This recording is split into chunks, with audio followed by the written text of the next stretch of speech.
ஐயா திரு அன்பு அவர்கள் கேட்டிருக்கீங்க, 200 வருஷம் வரை வாழ்வேன்னு நீங்க சொன்னீங்க, சராசரியா 60 வருஷம் வாழறதுக்குள்ளேயே போதும் போதும்னு ஆகிடுது என்று பெரும்பாலும் எல்லோரும் தற்போது நொந்து கொள்கிறார்கள். ஏன் 200 வருஷம்? என்ன ரீசன்? ஐயா ஆழ்ந்து கேளுங்கய்யா.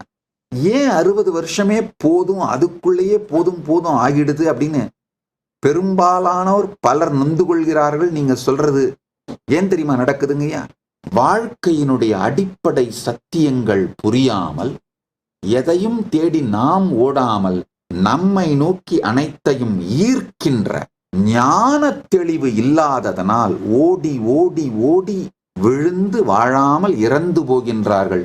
வாழும் பொழுது நொந்து நொந்து மடிந்து போகிறார்கள். இன்னைக்கு நான் இந்த சத்சங்கத்தில் சொன்ன அக்ஷயம்ங்கிற சத்தியம் புரிந்தால், அதை சார்ந்து சிந்திக்க துவங்கினீர்களானால், அதை சார்ந்து வாழத் துவங்கினீர்களானால், உங்கள் வாழ்க்கை ஆரோக்கியமானதாக, நீண்டதாக, வளமுள்ளதாக, ஆன்மஞானம் உள்ளதாக அமையும்.